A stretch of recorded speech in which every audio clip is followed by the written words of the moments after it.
pasado décadas desde aquel fatídico día, pero la herida sigue abierta. De vez en cuando, el eco del pasado resurge con una fuerza inesperada. Y si te dijera que nuevos secretos sobre el crimen de John F. Kennedy acaban de salir a la luz, documentos oficiales guardados bajo llave por más de medio siglo, recientemente fueron desclasificados por órdenes de Donald Trump. Sus páginas, amarillentas por el tiempo, revelan pistas inquietantes, informes de inteligencia, testimonios olvidados, susurros de conspiración entre líneas.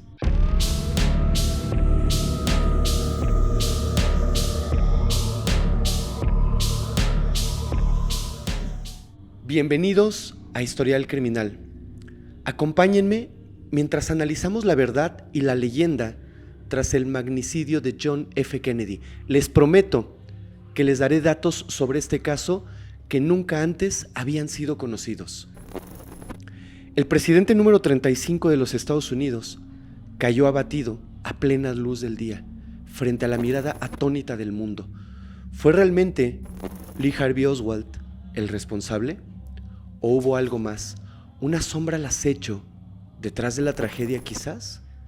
En este episodio exploraremos los hechos de aquel día, el contexto que lo rodeó, la figura enigmática de Oswald y las teorías de conspiración que por años han tejido una red de intriga, desde los pasillos de la CIA y el FBI hasta los rincones oscuros de la mafia y los salones del poder donde caminaban figuras como Lyndon B. Johnson. Pero eso no es todo. También examinaremos las últimas revelaciones, los secretos sepultados que ahora emergen de los archivos desclasificados. Prepárense para adentrarse en un thriller político, una historia de poder, encubrimientos y preguntas que hasta el día de hoy no tenían una respuesta. Este es el caso Kennedy y estas son sus verdades ocultas. Dallas, Texas, 22 de noviembre de 1963, mediodía. Imaginemos por un momento la escena. El sol brilla sobre las calles abarrotadas. Las banderas estadounidenses ondean con el viento. Y una multitud entusiasmada se agolpa en las aceras para ver pasar al presidente John F. Kennedy, un hombre de 46 años. Él viaja sonriente en una limusina descapotada. Va sentado junto a su esposa, Jacqueline Kennedy, quien luce ese día un elegante traje. Delante de ellos, en el vehículo, está el gobernador de Texas, John Connally, y su esposa Nellie. La atmósfera es festiva.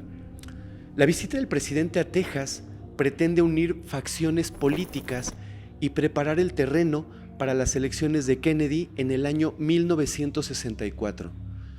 La caravana avanza lentamente. El reloj marca aproximadamente las 12:30 del día, cuando la limusina presidencial gira desde la calle Houston hacia la calle Elm Street, pasando frente a un almacén de libros escolar de ladrillos rojos, el conocido Texas School Book. De pronto, un golpe seco resuena en el aire. Muchos piensan que es un petardo de una moto. Algunos otros piensan que son fuegos artificiales celebrando la visita del presidente. Pero en el coche, Kennedy deja de saludar. Su sonrisa desaparece. Lleva las manos hacia su cuello. Kennedy ha sido herido. El gobernador Connally, sentado delante, se gira confuso. No sabe qué está pasando. Una bala lo ha alcanzado también. Le ha atravesado el torso. Antes de que nadie comprenda lo que está ocurriendo, suena otro disparo. Y de pronto, uno más. El tercer estruendo es letal. La cabeza de Kennedy estalla en una nebulosa de líquido hemático. Jackie, horrorizada, se inclina sobre su esposo mientras él se desploma. El pánico estalla. Los agentes del servicio secreto reaccionan con una fracción de segundo de retraso. El agente Clint Hill salta sobre el auto inmediatamente, intentando cubrir con su cuerpo al presidente, y la primera dama no sabe qué hacer, está confundida. La limusina acelera a toda prisa hacia el hospital Parkland. En la plaza, la gente inmediatamente al escuchar los disparos se arroja al suelo. Buscan un refugio. Una fracción más de las gentes corren despavoridas, no saben qué está pasando. Algunos testigos miran hacia un pequeño montículo de hierba, convencidos que desde ese punto ha provenido al menos uno de los disparos. Otros señalan las ventanas del depósito de libros. Hay confusión total, minutos angustiosos.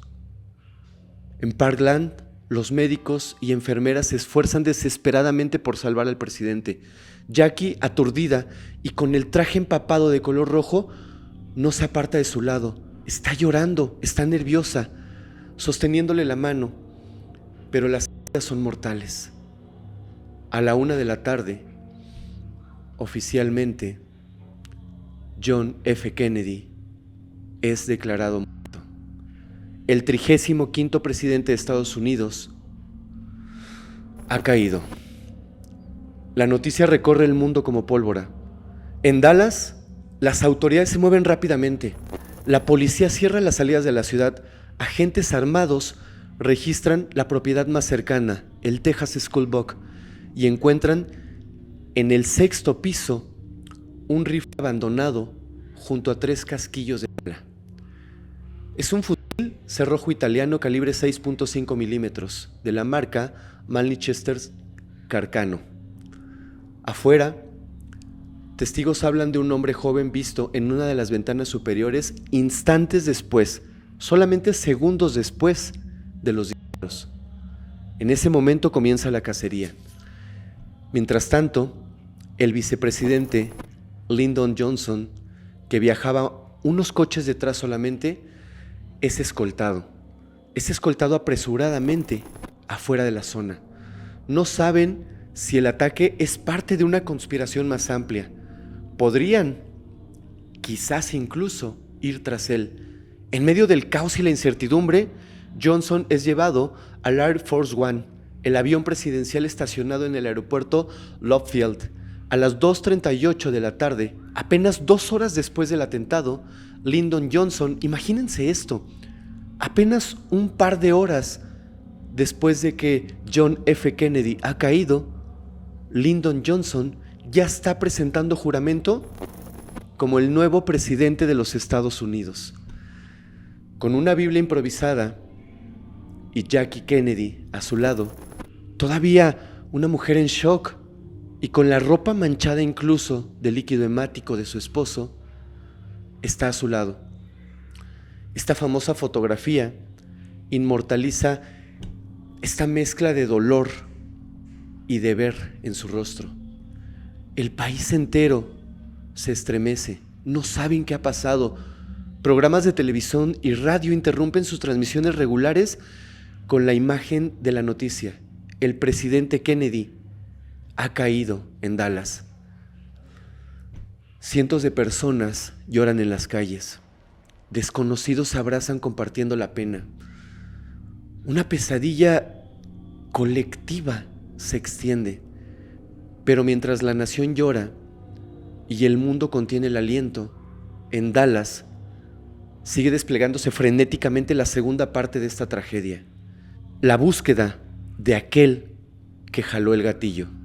Para comprender plenamente el impacto y las posibles causas de este magnicidio, es crucial pintar el panorama histórico de la época de 1963, el cual era un año enmarcado en la tensión extrema provocada por la Guerra Fría.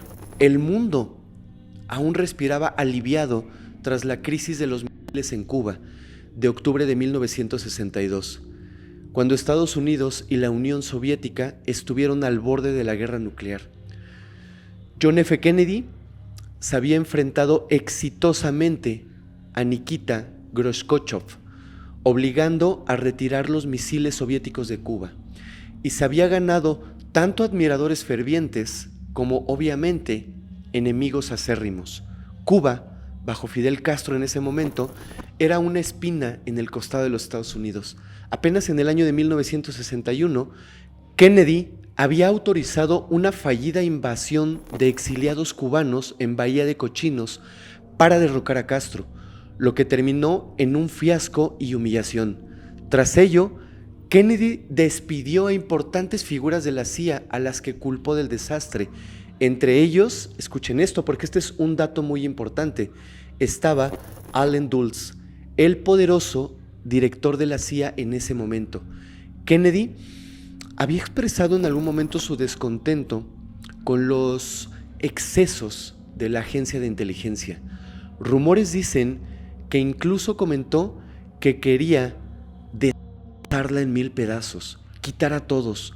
Estas fricciones sembraron resentimientos en ciertos círculos de inteligencia. En el frente interno, Kennedy representaba el cambio y la esperanza para muchos, pero también la amenaza para otros. Era un presidente joven, carismático y además símbolo de una nueva generación política bautizada por la prensa como Camelot. Impulsaba derechos civiles para la población afroamericana, lo que le ganó la enemistad de racistas acérrimos en el sur. Su administración había empezado a presionar al crimen organizado como nunca antes, gracias en parte a su hermano, el fiscal general Robert Kennedy, quien declaró la guerra a las mafias. Aquellos esfuerzos antimafia incomodaron a poderosos jefes del crimen que antaño operaban con relativa impunidad. Además, John F. Kennedy hablaba incluso de limitar el involucramiento de Estados Unidos en Vietnam, lo que chocaba con sectores militares que veían necesaria una mano dura contra el comunismo en Asia. Texas en particular presentaba sus propias tensiones. Kennedy viajaba ahí buscando de alguna manera unir al Partido Demócrata local, ya que existían divisiones entre el ala liberal y el ala conservadora del estado. Dallas no era territorio particularmente, llamémosle amistoso para Kennedy. Tan solo unos meses antes, el embajador de Estados Unidos ante la ONU, Adlai Stevenson, había sido agredido físicamente por manifestantes de extrema derecha en esa ciudad. El mismo día de la visita presidencial, se publicaron en Dallas panfletos acusando a Kennedy de traición, con su rostro en una foto con un cartel tipo "Se busca". El clima político estaba cargado y polarizado, estaba tenso. Esta era la atmósfera en la que estaba ocurriendo un crimen. Un país lleno de esperanza, pero también al mismo tiempo de odio, entre la Guerra Fría y las luchas internas por la justicia social. Cualquier evento violento en ese contexto podía ser como encender prácticamente un fósforo en un polvorín. El crimen de Kennedy no solamente fue un golpe al corazón de la nación, sino que ocurrió además en un caldo de cultivo de adversarios potenciales: la KGB soviética, agentes rebeldes de la CIA, extremistas anti-Castro, mafiosos que tenían ganas de vengarse, fanáticos racistas o incluso rivales políticos. ¿Se dan cuenta de la cantidad de aristas que podríamos manejar para generar teorías de quién realmente puso la mano tras el gatillo? Cada uno de ellos con posibles motivos para querer ver a Kennedy fuera del juego.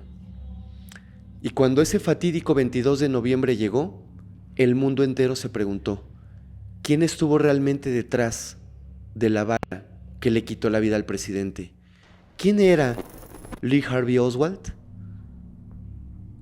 Para poder comprender esta historia, para poder saber por qué Lee Harvey Oswald actuó como actuó, tenemos que entender primero el contexto de quién es esta persona, porque no es cualquier persona que se subió a un edificio de una librería, se acomodó y disparó.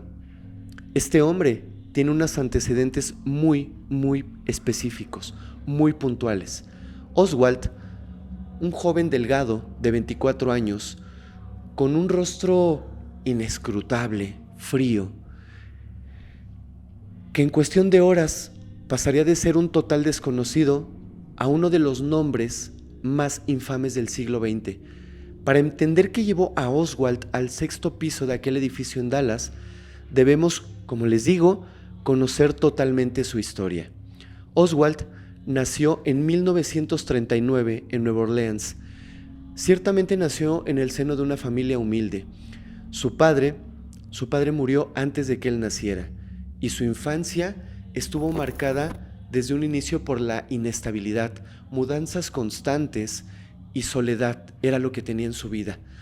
Buscando un rumbo, a los 17 años se alistó en el Cuerpo de Marines de los Estados Unidos. Ahí aprendió a disparar. Tenía una buena puntería. Aunque su historial militar fue un tanto irregular, era introvertido, rebelde y se interesó a muy temprana edad por ideas políticas muy poco comunes entre sus compañeros. En pleno furor anticomunista de la Guerra Fría, Oswald empezó a leer sobre marxismo y socialismo. Incluso llegó a estudiar ruso por su propia cuenta. Sus compañeros le pusieron un apodo que lo identificaba como la persona que ellos veían, Oswald Scovich. Era un apodo solamente en tono de burla. En el año de 1959, con solo 19 años, todo dio un giro extraordinario. Desertó de la Marina y se mudó, imagínense esto, es algo que no sabíamos, se mudó a la Unión Soviética, renunció a su ciudadanía estadounidense, aunque nunca completó formalmente el trámite. Esto es importante. Una vez que renunció a su ciudadanía, declaró abiertamente su lealtad al comunismo. Los soviéticos lo recibieron con un halo de curiosidad y algo de sospecha, pero finalmente le permitieron quedarse. Oswald vivió en Minsk, Bielorrusia, donde trabajó en una fábrica. Ahí conoció a una joven rusa, Marina Prusakova, con quien se casó en el año de 1961. Sin embargo, la vida en Rusia no resultó el paraíso que él había imaginado. Eso que había imaginado no existía. Desilusionado, Oswald decidió regresar entonces a su país natal. En junio de 1962 volvió a Estados Unidos con su esposa Marina y su hija pequeña. Se establecieron entonces en Texas. El retorno, hay que saber, no fue sencillo. Oswald seguía siendo un hombre lleno de resentimientos, sin lograr encajar. Sus ideales políticos se habían radicalizado aún más. Ahora se declaraba marxista y simpatizante de la Revolución Cubana de Fidel Castro. Vivió un tiempo en Dallas y luego se mudó a Nueva Orleans durante el año de 1963. Ahí, en Nueva Orleans, intentó hacerse notar públicamente. Repartía panfletos a favor de Castro bajo la organización Fair Play for Cuba, llegando incluso a aparecer en la radio local debatiendo con anticastristas. Curiosamente, también había tratado de infiltrarse en grupos de exiliados anticastristas, presentándose como uno de ellos, solamente para luego proclamar su apoyo a Castro. Es increíble, o sea, se metía a grupos anticastristas, haciéndose pasar por uno de ellos, para después, ya estando dentro, burlarse y declarar que él apoyaba totalmente a Castro. Este comportamiento errático empezó a levantar sospechas. ¿Era un verdadero creyente comunista o realmente estaba jugando a ser un doble agente? ¿Cuál era realmente su objetivo? Hasta hoy, algunos se preguntan si Oswald podría haber estado en la mira, escuchen esto, o incluso en la nómina de agencias como la CIA o el FBI.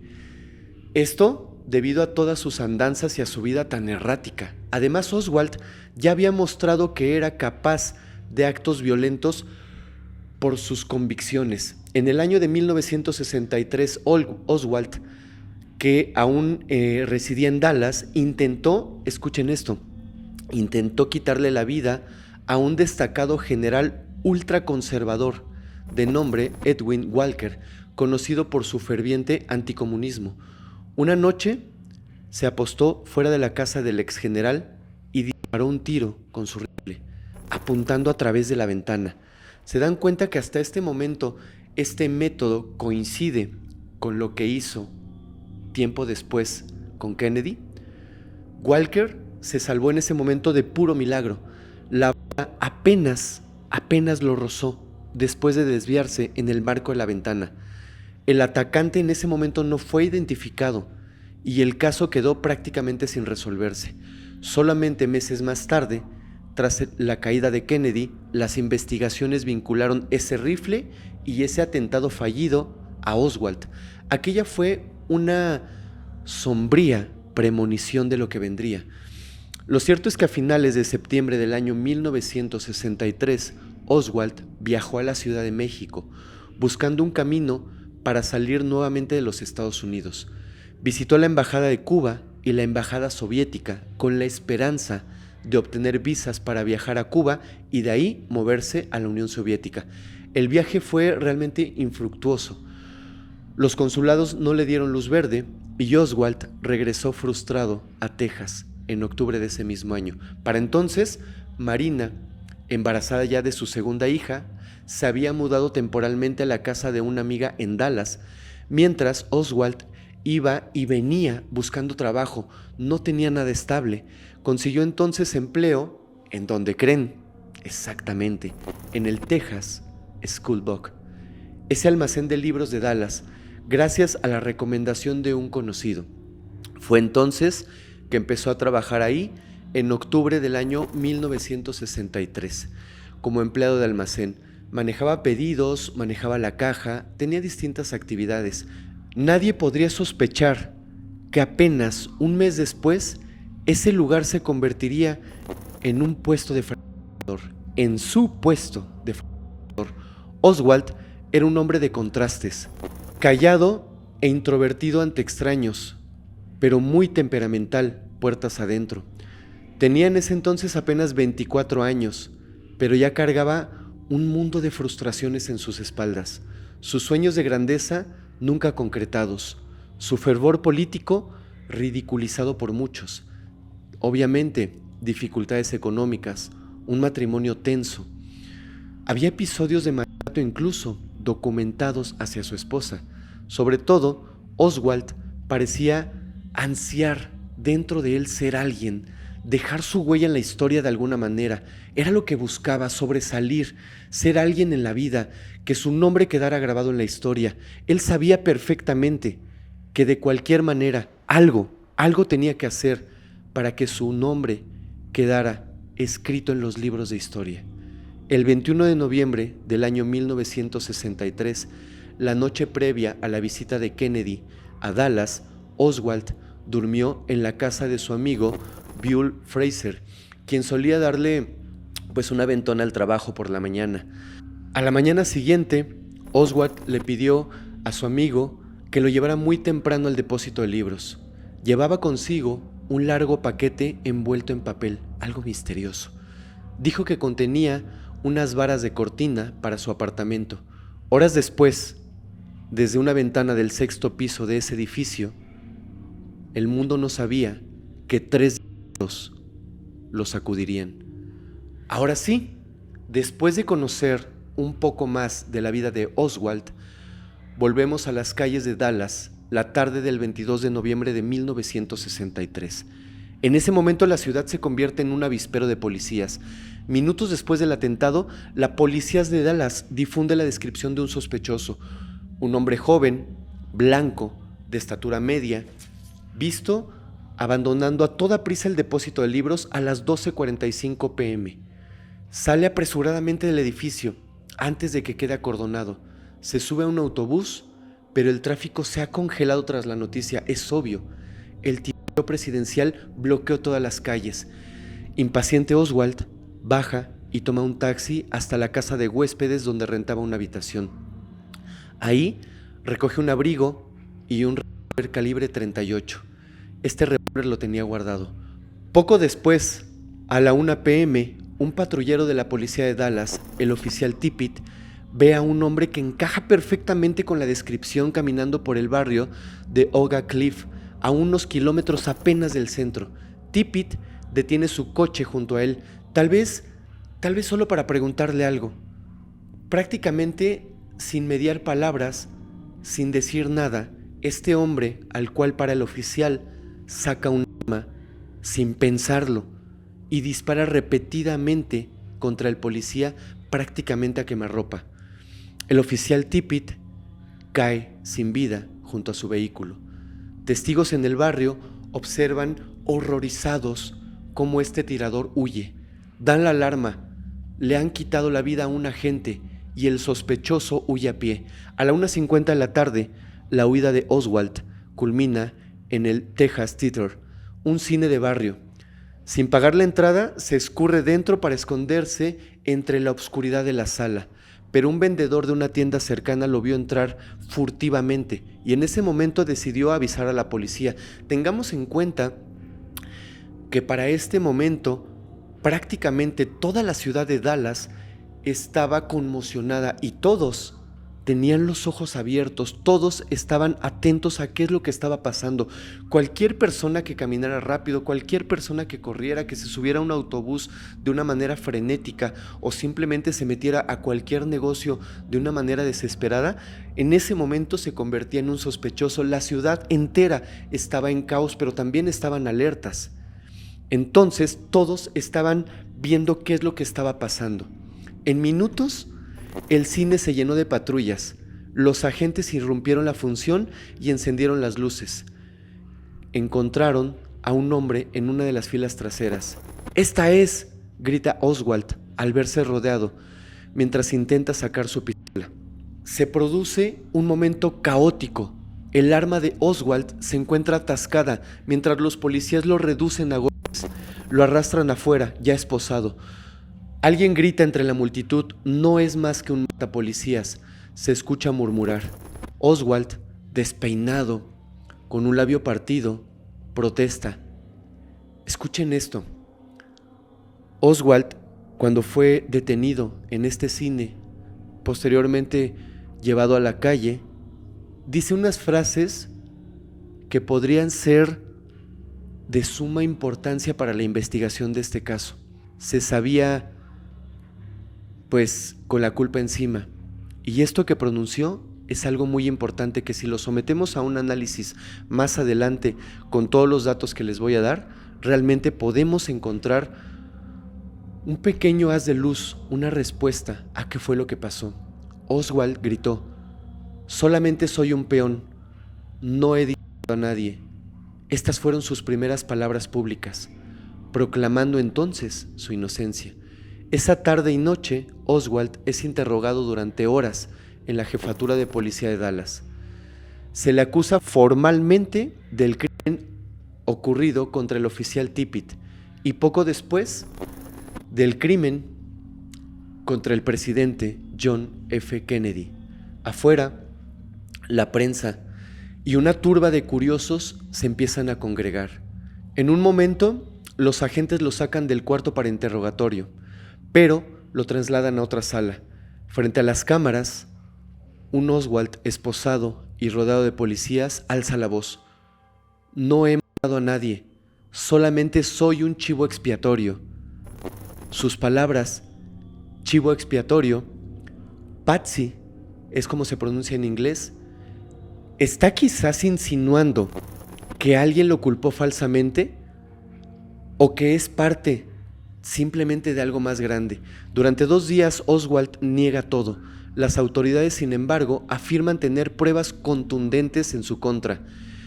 El rifle del 6º piso estaba a su nombre. Lo había comprado bajo un alias meses atrás. Sus huellas dactilares aparecen en la culata del arma y en las cajas donde se habían apoyado para disparar. Y varios testigos ya lo habían identificado cuando entró y salió del edificio. Parecía que el caso prácticamente estaba resuelto. El sospechoso estaba detenido, acusado de atentar contra el presidente. Pero el destino tenía otro giro macabro reservado. Domingo, 24 de noviembre de 1963. 2 días después del magnicidio, la policía de Dallas decide trasladar a Oswald de la comisaría local a la cárcel del condado. Es mediodía, la hora exacta en que millones de estadounidenses están pegados a sus televisores viendo las noticias. Las cámaras de televisión transmiten en vivo desde el sótano de la jefatura de policía, donde Oswald, cabizbajo, con una chaqueta puesta encima de su suéter, es escoltado por detectives hacia un vehículo blindado. De repente, una figura irrumpe entre la multitud de prensa y policías. Un hombre corpulento, con un sombrero gris, se abalanza directamente contra Oswald. Dentro de sus ropas, saca un revólver y dispara a quemarropa una sola vez, directo al abdomen de Oswald. El caos estalla nuevamente. ¡Dios mío! ¡Han disparado a Oswald!, grita un reportero que estaba transmitiendo en vivo. Los agentes someten inmediatamente al agresor. Oswald se desploma, gimiendo de dolor. Lo llevan de urgencias al mismo hospital de Parkland, donde había fallecido apenas hace 48 horas el presidente Kennedy. Ahí, en el quirófano, los médicos hacen todo el esfuerzo posible, utilizan todo lo que tenían en su poder, pero no logran salvarlo. Lee Harvey Oswald es declarado sin vida a la 1:07 de la tarde del 24 de noviembre de ese mismo año. El único sospechoso del caso de John F. Kennedy ha sido silenciado para siempre antes de ser juzgado. El hombre que jaló el gatillo contra Oswald es identificado al instante: Jack Ruby, propietario de un club nocturno en Dallas. Ruby era una cara muy conocida para la policía local. Solía frecuentar la comisaría llevando bocadillos a los agentes de guardia y muchos lo llamaban por su nombre de pila. En las horas siguientes, Ruby declaró que actuó impulsivamente, enfurecido por el magnicidio y conmovido por el dolor de Jacqueline Kennedy. Dijo que le quitó la vida a Oswald para evitarle a Jackie el trauma de un juicio. Sin embargo, desde ese mismo momento empezaron a surgir sospechas. ¿Fue realmente un arrebato emocional genuino o Ruby estaba eliminando al testigo incómodo de una conspiración? Ruby fue arrestado y de inmediato posteriormente juzgado. Fue declarado culpable del deceso de Oswald en 1964 y condenado a la pena capital, aunque nunca se ejecutó la sentencia. Años después, en 1967, Jack Ruby murió de cáncer mientras esperaba un nuevo juicio. Hasta su último aliento, negó ser parte de una conspiración. Aún así, el silencio permanente de Oswald abrió la puerta a innumerables interrogantes. Con la muerte del presunto actor del crimen, el misterio del caso Kennedy se profundizó aún más. La pieza clave para aclarar el motivo y las posibles complicidades se habían perdido para siempre. El día siguiente, 25 de noviembre de 1963, Estados Unidos despidió a su presidente con un funeral que realmente paralizó al país. El féretro de Kennedy, cubierto con la bandera estadounidense, fue trasladado en carruaje por las calles de Washington, D.C., escoltado por guardias militares y el emblemático caballo negro sin jinete con botas invertidas en los estribos. Esto era símbolo de un líder caído. Más de 1 millón de personas salieron a las avenidas para darle el último adiós, mientras millones más seguían la transmisión por televisión en un luto compartido. Jackie, vestida de riguroso luto, con un velo negro, se mantuvo digna junto a sus 2 hijos pequeños. En un momento que quedó grabado en la memoria de la nación, el pequeño John F. Kennedy Jr., de solo 3 años, levantó su mano en un saludo militar inocente al paso del ataúd de su padre.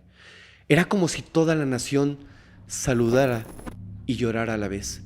Kennedy fue sepultado en el cementerio de Arlington, donde Jackie encendió la llama eterna, prometiendo que la memoria del presidente permanecería viva. Mientras la gente común dejaba flores y lloraba a un líder caído, las altas esferas del gobierno se apresuraban a cerrar filas en torno a la versión oficial de los hechos. Pero la nación y el mundo había visto demasiado como para aceptar todo sin ningún cuestionamiento.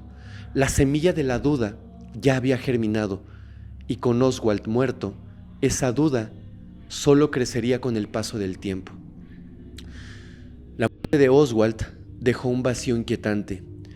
Sin un juicio, sin respuestas directas de la boca del acusado, las especulaciones comenzaron a multiplicarse. Desde el primer momento, hubo quienes dudaron de la versión oficial del atacante solitario. Demasiadas coincidencias, demasiadas preguntas sin resolver. ¿Cómo pudo un hombre solo burlar a todo el servicio secreto? ¿Por qué Oswald negaba con tanta vehemencia su culpa si lo habían atrapado prácticamente flagrante? ¿Quién era realmente Lee Harvey Oswald? ¿Un lobo solitario o el peón de una conspiración mucho más grande? Con el tiempo, las teorías de conspiración alrededor del caso de John F. Kennedy se convirtieron en un fenómeno prácticamente cultural. Encuestas a lo largo de las décadas mostraron consistentemente que la mayoría de los estadounidenses creía que hubo algo más que Oswald dejó atrás. Veamos entonces las principales teorías que han surgido, aquellas que apuntan hacia las entrañas mismas del poder. La primera teoría apunta evidentemente hacia la CIA, la Agencia Central de Inteligencias. Una de las teorías más difundidas sugiere que elementos descontentos de la CIA podrían haber orquestado el crimen. ¿Los motivos?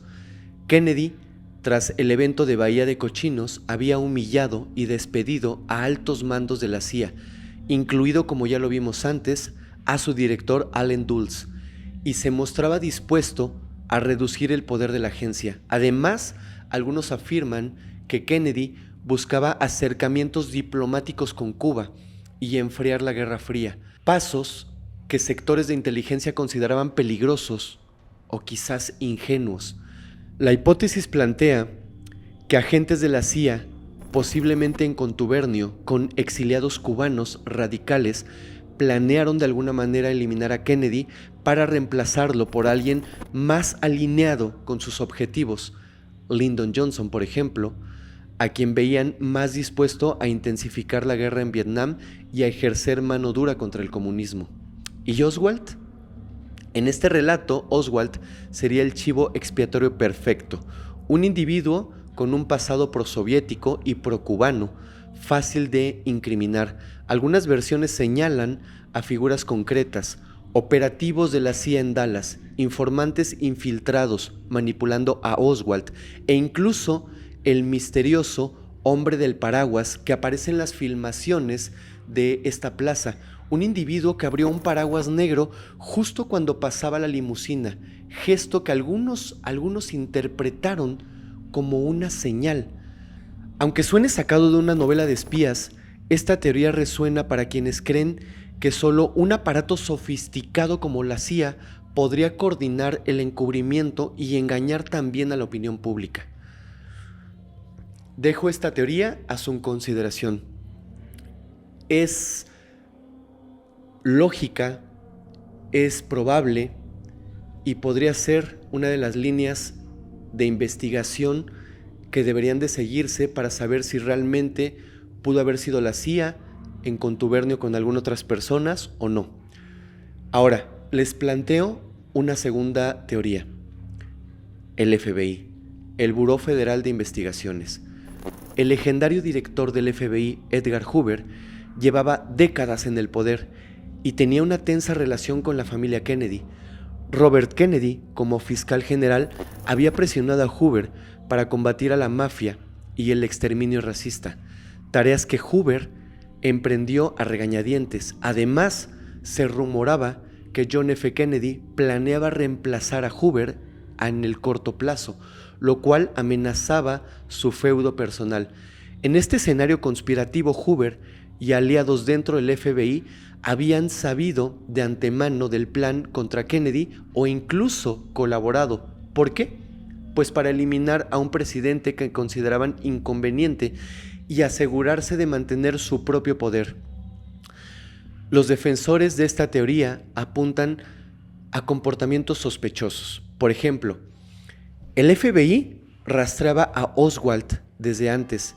Sabían de su estadía en la antigua Rusia y sus folletos en Nueva Orleans, pero curiosamente no impidió que estuviera a pocos metros del presidente. Una figura como Oswald, que era investigada y seguida por el FBI y que sabían su pasado, ¿no tendría que estar en los ojos de estos agentes y tenerlo cubierto mientras el presidente visitaba Dallas? Tendrían que haber estado detrás de él sabiendo todo su pasado. De hecho, se descubrió años después que Oswald había visitado la oficina del FBI en Dallas semanas antes del crimen, dejando una nota amenazante para un agente, nota que luego fue destruida por el propio FBI. También señalan cómo Hoover se apresuró a afirmar apenas horas después del crimen que Oswald era el único tirador, intentando con esto cerrar el caso rápidamente para convencer al público. Entonces yo les pregunto, ¿encubrimiento deliberado de pistas incómodas? La teoría del FBI sugiere que la agencia pudo haber manipulado evidencia o cerrado los ojos ante cierta información para consagrar la versión del tirador solitario. Esta es una teoría más y también la dejo a su consideración, pero hay una más. Esta es una teoría que también cobra una fuerza impresionante. La mafia, el crimen organizado.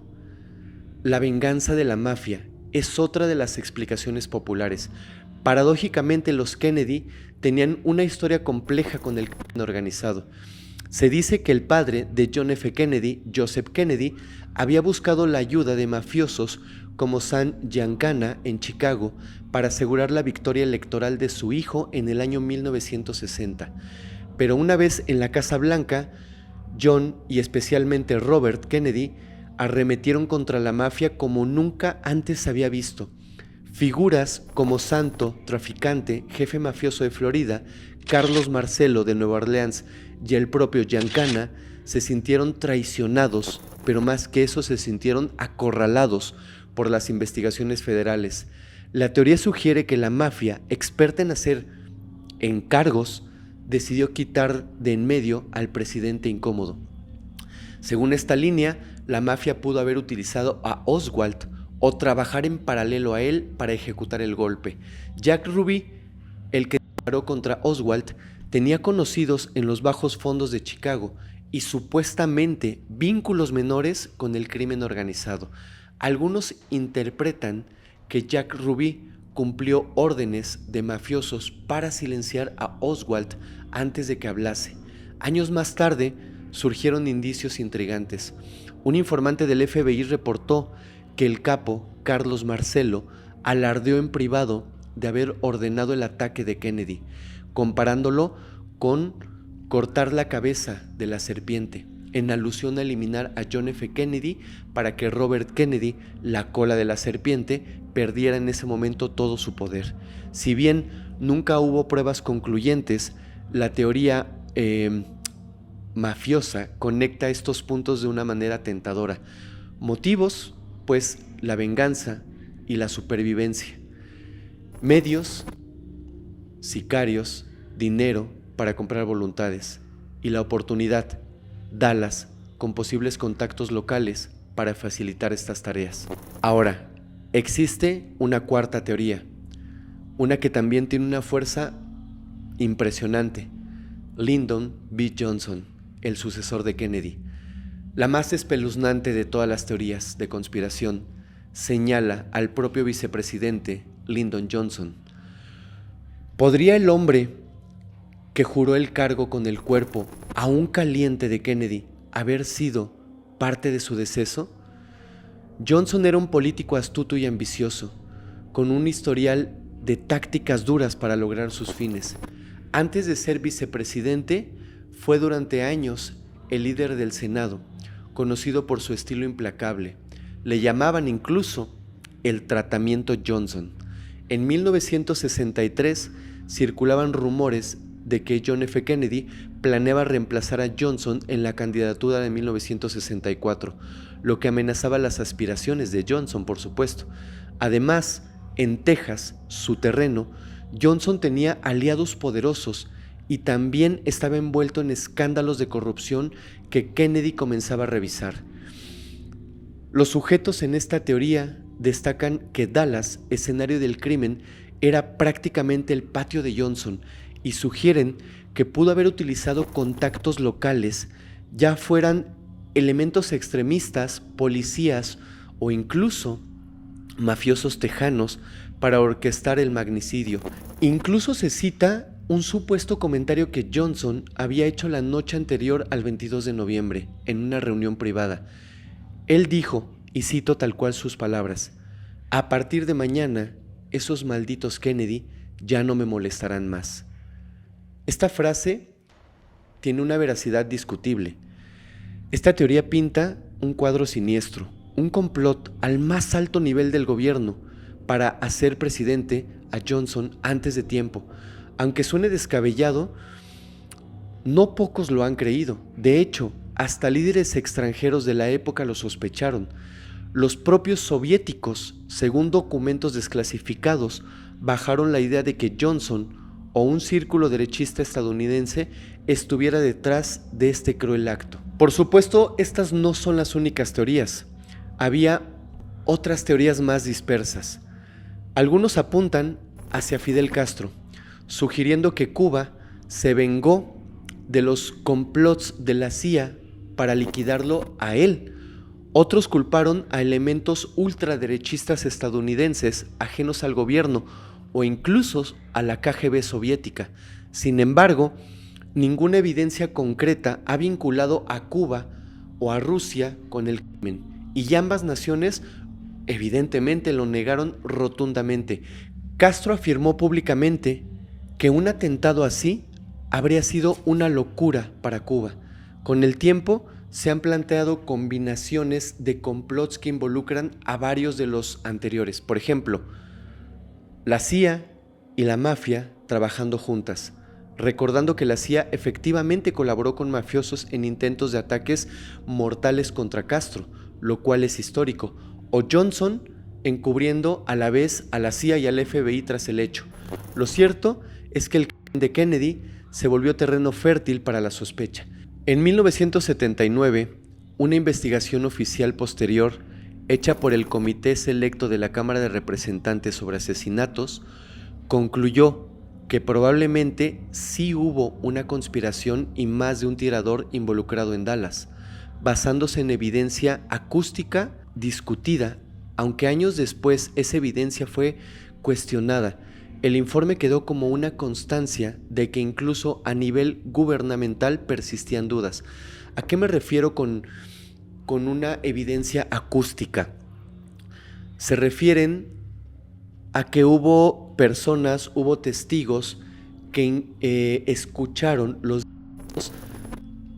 de distintos puntos. Algunos dicen que se escuchó un disparo desde este almacén de libros, otros dicen que se escuchó un disparo desde un parque cercano saliendo de un arbusto. A eso se refieren con estas disyuntivas acústicas que sugieren entonces que había dos tiradores o más. Muchas de estas teorías pues tienen sustento, muchas de estas teorías han sido manejadas y barajadas durante años. Décadas llenas de libros, documentales y películas han alimentado la idea de que no se nos ha contado toda la verdad. Por ejemplo, en 1991 la película JFK del director Oliver Stone presentó una versión de conspiración a alto nivel, involucrando a militares y a la CIA, que reavivó el debate político y público sobre lo ocurrido en Dallas. Hasta hoy, el caso de John F. Kennedy es sinónimo de conspiración en el imaginario colectivo. Cada teoría presenta una pieza de un rompecabezas inquietante, aunque ninguna ha logrado imponerse con pruebas irrefutables. A fin de calmar la tormenta de preguntas y rumores, el presidente Johnson creó una semana después del crimen una comisión especial para investigar los hechos. Presidida por el juez supremo Earl Warren, la comisión Warren, conocida, o así se le conoció, trabajó durante meses recopilando testimonios, pruebas forenses y reportes de agencias. En septiembre de 1964 publicó un voluminoso informe de 888 páginas con su conclusión oficial.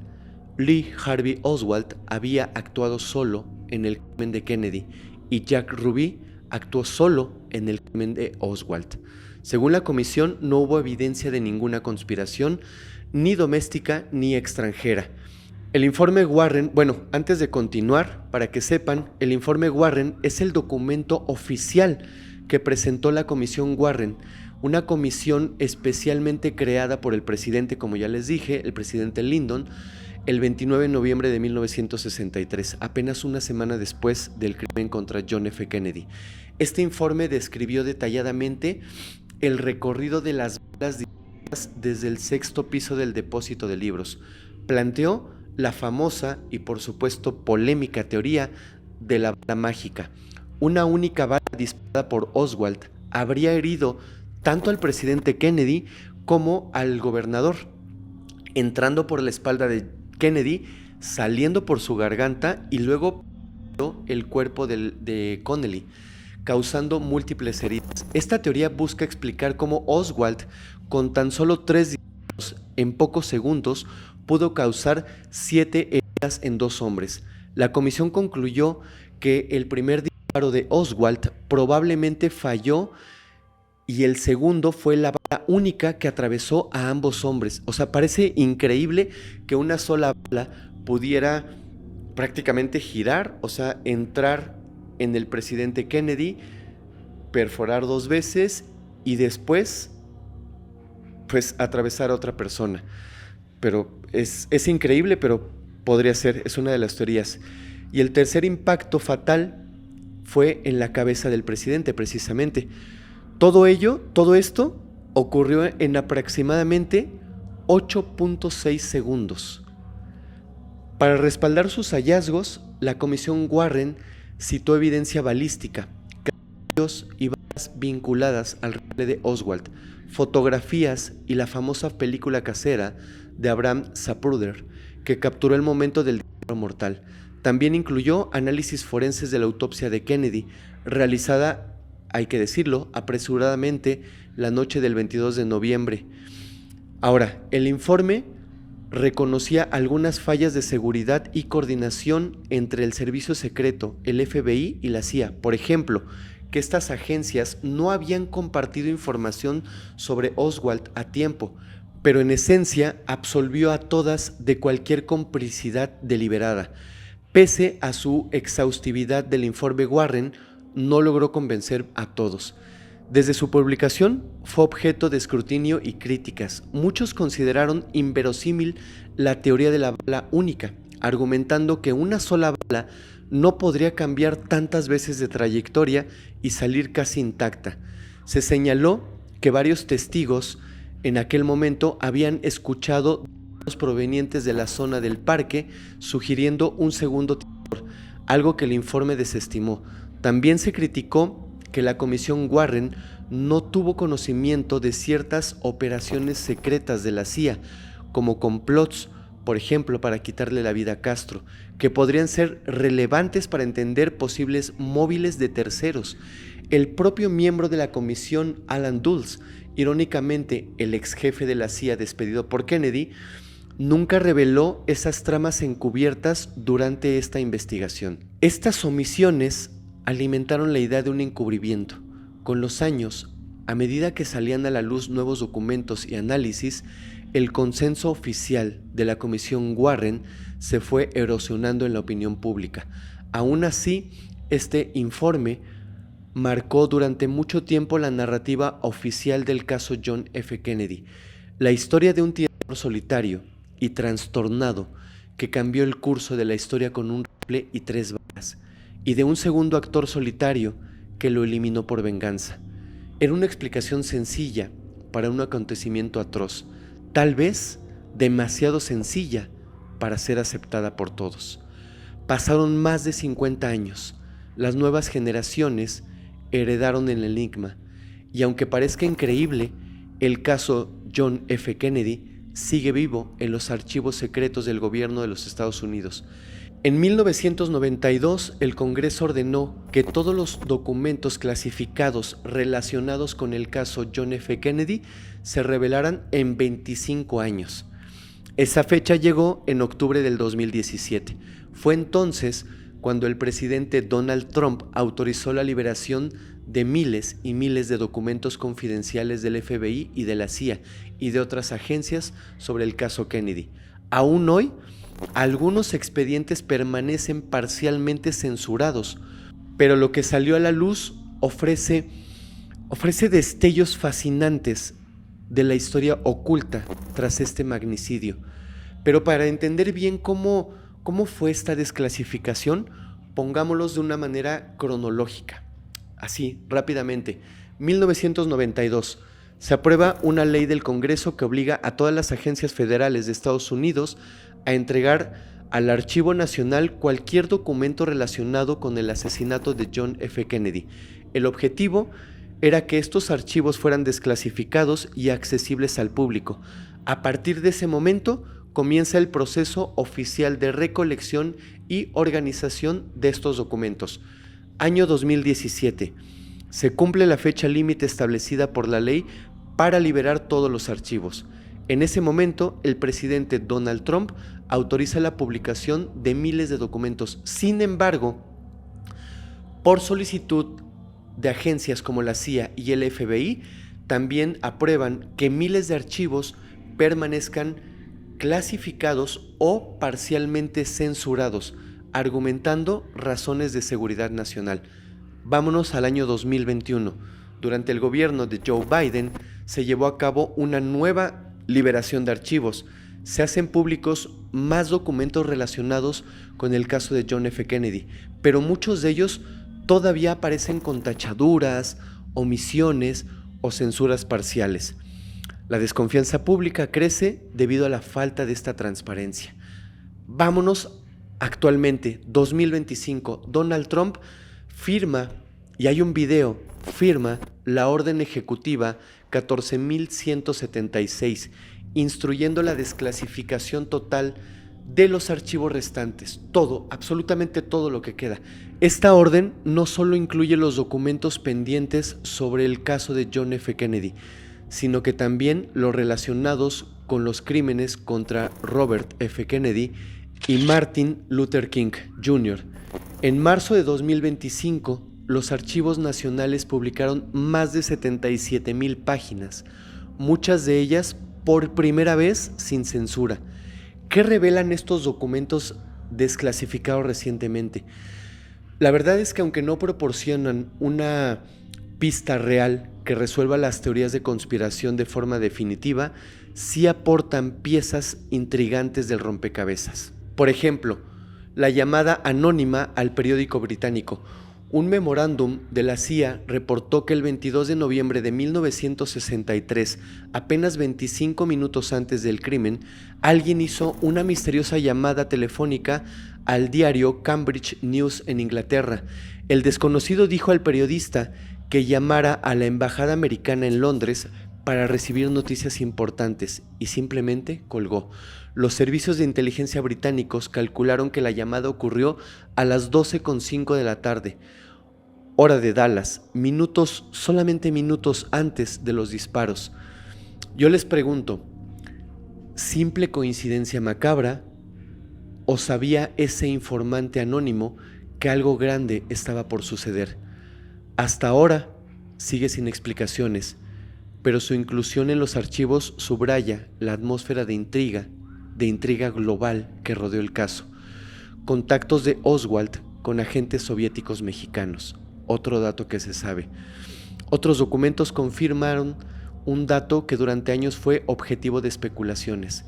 Durante su viaje a la Ciudad de México, Oswald se comunicó con un oficial de la KGB especializado en crímenes.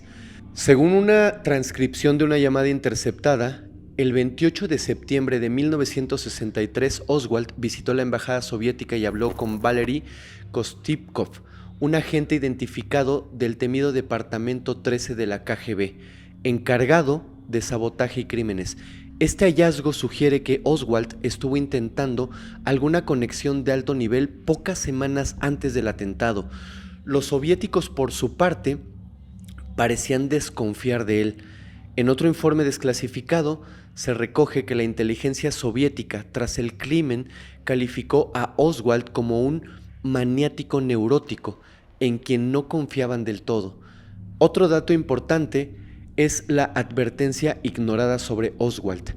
Quizás uno de los datos más frustrantes revelados es que el FBI recibió una llamada advirtiendo que Oswald sería ultimado tras su arresto. ¿Se dan cuenta? Ya se sabía que lo iban a atacar.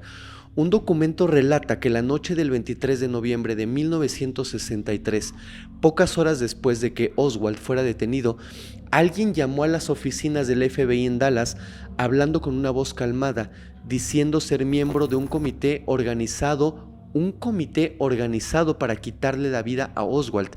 El agente especial a cargo avisó de inmediato a la policía de Dallas, pidiéndoles que extremaran la seguridad. Aún así, al día siguiente ocurrió lo que ocurrió.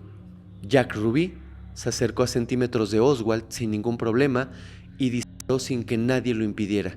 Queríamos tener a Oswald vivo, escribió Hoover en esencia, preocupado porque la muerte del sospechoso alimentara las teorías de conspiración. Irónicamente, así fue.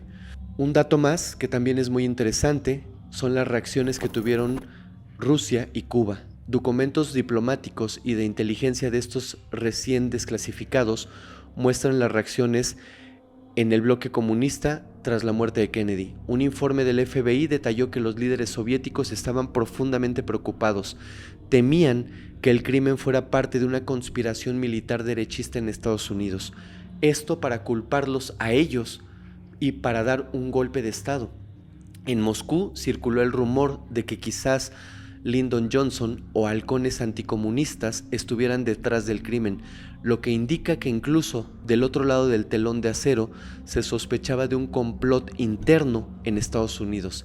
Estas revelaciones pintan un cuadro más claro de la tensión mundial que rodeó el evento. La Unión Soviética temiendo un complot anti-Kennedy interno y Cuba temiendo ser el chivo expiatorio que desencadenaría una guerra. Y finalmente, la última teoría, la CIA. Entre los documentos liberados hay detalles de las operaciones encubiertas de la CIA a principios de los años 60. Se volvieron a confirmar, por ejemplo, los descabellados planes para ultimar a Fidel Castro. Se habló desde francotiradores hasta regalos envenenados y se supo de una base secreta de la CIA operando en Miami y hasta en localidades inesperadas como Barcelona, España, durante aquellos años. Si bien estos datos no se relacionan directamente con Dallas, sí demuestran el ambiente de conspiración en el que se movían las agencias estadounidenses. En efecto, sabiendo que la CIA conspiró activamente para quitarle la vida a líderes extranjeros, a muchos les resulta menos descabellado pensar que algunos dentro de ese mundo de espías pudieran volverse contra su propio comandante en jefe. La reciente desclasificación de archivos no resuelve de todo el misterio, pero arroja nueva luz sobre lo que sucedió. Nos mostró a un Oswald merodeando por un submundo de espías radicales, a agencias federales cometiendo omisiones fatales y a potencias extranjeras temblando ante el magnicidio estadounidense. Cada documento es como la pieza de un mosaico, por sí sola quizás menor, pero en conjunto aportan profundidad al cuadro. Y aunque aún quedan documentos reservados, estas revelaciones nos acercan un poco más a la verdad histórica, o al menos nos permiten sentir con mayor nitidez los latidos de la conspiración y la paranoia que definieron aquellos días. Hemos recorrido juntos un camino largo y sinuoso a través de hechos, encubrimientos y conjeturas. Al cerrar este expediente, me invade una sensación agridulce. Por un lado, hemos iluminado rincones oscuros. Revivimos aquel día trágico en Dallas. Conocimos al hombre en el centro de la tormenta.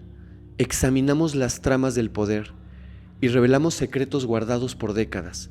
Por otro lado, las preguntas esenciales persisten. ¿Quién ordenó realmente el asesinato de John F. Kennedy y por qué? ¿Fue un lobo solitario con un rifle, impulsado por sus demonios personales, o la pieza sacrificable de un juego de ajedrez invisible entre poderes mayores? Más de 60 años después, el caso Kennedy sigue siendo un espejo de nosotros mismos.